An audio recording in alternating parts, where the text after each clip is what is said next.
Hello students, उम्मीद है आप सब लोग खैरियत से होंगे। Today we are starting physics class 11 chapter number 6 fluid dynamics. तो students, fluid dynamics means fluids in motion, means movement में। इस चैप्टर को हम डिटेल से डिस्कस करेंगे, एक एक टॉपिक अच्छे से डिस्कस करेंगे।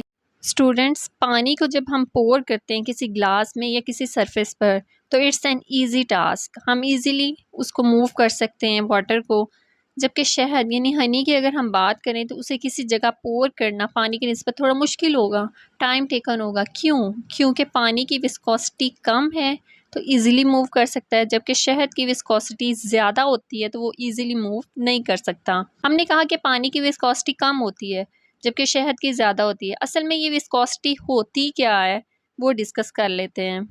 Today we will discuss about viscosity, drag force and Stokes law. सबसे पहले हम विस्कोसिटी को डिस्कस कर लेते हैं। तो स्टूडेंट्स, जब लिक्विड्स या गैसेस फ्लो कर रही होती हैं ना, तो उनकी डिफरेंट लेयर्स होती हैं। उन लेयर्स के दरमियान जो फ्रिक्शनल फोर्स होगी उसको कहते हैं विस्कोसिटी। मतलब किसी भी फ्लूइड के लेयर्स को एक दूसरे पर स्लाइड करने के लिए या यूँ कह लें कि एक दूसरे पर मूव करने के लिए जो फोर्स रिक्वायर होती है उसको विस्कोसिटी कहते हैं। और विस्कोसिटी को हम ग्रीक लेटर ईटा से रिप्रेजेंट करते हैं। और जिस सब्सटेंस की लेयर्स एक दूसरे पर इजीली मूव कर सकती हैं, फॉर एग्जांपल वाटर, तो water has small coefficient of viscosity. उसकी लेयर्स अगर इजीली मूव कर सकती हैं तो स्मॉल कोफिशिएंट ऑफ विस्कोसिटी है उस सब्सटेंस की। जबकि ऐसे सब्सटेंसेस जिनकी लेयर्स एक दूसरे पर इजीली मूव नहीं कर सकती, उनको मूव करवाना मुश्किल होता है, उनकी विस्कोसिटी ज़्यादा होती है। लेकिन विस्कोसिटी कम हो या ज़्यादा होती ज़रूर है हर सब्सटेंस की, और ये किसी भी ऑब्जेक्ट को इस सब्सटेंस में से मूव करवाने पर इफ़ेक्ट करती है। तो विस्कोसिटी का यूनिट होगा हमारे पास न्यूटन सेकेंड पर मीटर स्क्वायर, और इसकी डायमेंशंस होंगी m into L-1 into T-1। किसी दूसरे ऑब्जेक्ट को इस लिक्विड में से मूव करवाने के लिए जो फोर्स लगती है उसको कहते हैं ड्रैग फोर्स।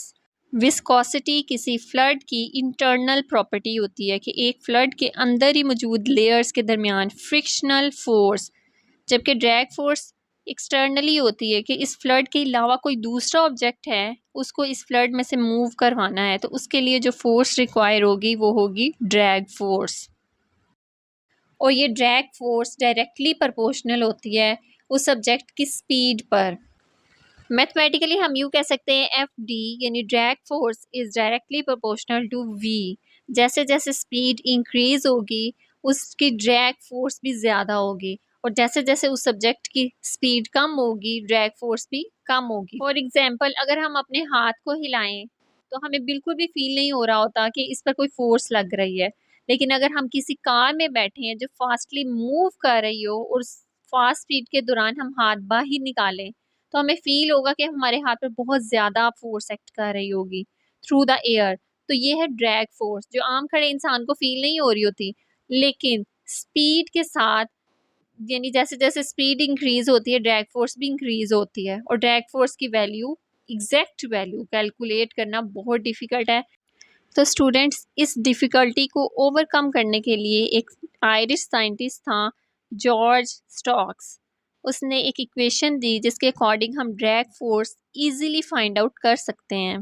कोई स्फीयर है जिसका रेडियस r है, हम एक सिंपल एग्जांपल अगर लें स्फीयर की जिसका रेडियस r है और जो v स्पीड के साथ मूव कर रहा है किसी भी फ्लड में, जिसकी विस्कोसिटी हम कह सकते हैं ईटा है, तो स्टोक्स लॉ के according F D will be equal to 6 pi eta R we.